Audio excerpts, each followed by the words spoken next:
இன்றைக்கி நம்ம பார்க்க போகிறது எல்லாமே 10 பவுன் 15 பவுன் வரக்கூடிய காசு மாலை கலெக்ஷன்ஸ் எல்லாமே சில்வரில் பார்க்க போகிறோம்.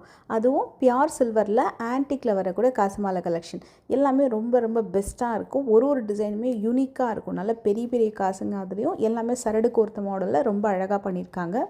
அது மட்டும் இல்லை, இந்த டிசைன்ஸில் எல்லாமே உங்களுக்கு ஸ்டேட்மெண்ட் பீஸ் மாதிரி நல்லா வந்து திக்காக இருக்கும். உங்களுக்கு பின்னாடி எல்லாமே சரடு கோர்த்து இந்த மாதிரி ஸ்க்ரூ பேட்டர்னில் சென்டரில் உங்களுக்கு வந்து ஜால் டிசைன் பண்ணி double peacock model, Vinayagar model, Mahalakshmi design எல்லா ட்ரெடிஷ்னல் வெரைட்டியுமே கோல்டு மாதிரி அப்படியே இருக்கும் உங்களுக்கு பார்க்குறதுக்கு. இந்த டிசைன்ஸ் எல்லாமே பார்த்திங்கன்னா கோல்டு செய்யக்கூடிய ஆசரி தான் பண்ணியிருக்காங்க.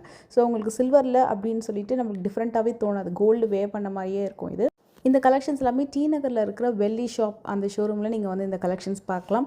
அவ்வளோ அழகான ப்ரிட்டி காசு மாலை கலெக்ஷன். உங்களுக்கு நல்ல கோல்டில் போடுற மாதிரி வேணும் அப்படின்னா டெஃபினட்டாக நீங்கள் ஒரு வாட்டி செக் பண்ணி பாருங்கள். ஃபினிஷிங் வந்து ட்ரிபிள் லேயர் பாலிஷிங்கோடு உங்களுக்கு பக்காவாக பண்ணியிருப்பாங்க. இதை நீங்கள் ஃப்யூச்சரில் எத்தனை வாட்டினாலும் ரீபாலிஷிங் உங்ககிட்டயே கொடுத்து கூட நீங்கள் வந்து பண்ணிக்கலாம். அதே மாதிரி எக்ஸ்சேஞ்ச் பண்ணுறீங்க அப்படின்னா அன்றைக்கி இருக்கக்கூடிய சில்வர் ரேட்டுக்கு அந்த டிசைனை வந்து எடுத்துப்பாங்க. இப்போ இந்த மாதிரி பெண்டன்ட் வச்சு வரக்கூடிய டிசைன்ஸ், அந்த ஸ்டேட்மெண்ட் பீஸ் மாதிரி நல்லா வந்து குண்டாக நல்ல பெரிய காசு வரக்கூடிய டிசைன்லாம் வந்து ரொம்ப ஹிட்டு. அந்த காயினில் கூட பார்த்தீங்கன்னா கார்னரில் ஒரு டிப் மாதிரி ஒரு டிசைன் கொடுத்துருக்காங்க இல்லையா, அதெல்லாமே வந்து ரொம்ப கிராண்டாக அந்த நேரில் பார்க்குறதுக்கு. இதே டிசைனை நீங்கள் வந்து பக்காவாக உங்களுக்கு ஆன்டிக்கில் வர மாதிரியே கம்ப்ளீட் ஆன்டிக்கில் வேணும்னாலும் அதே மாதிரியும் வச்சுருக்காங்க. இதில் காயின் டிசைன் இம்ப்ரெஷன் எல்லாமே வந்து இன்னும் கொஞ்சம் டிஃப்ரெண்ட்டாக வரும்.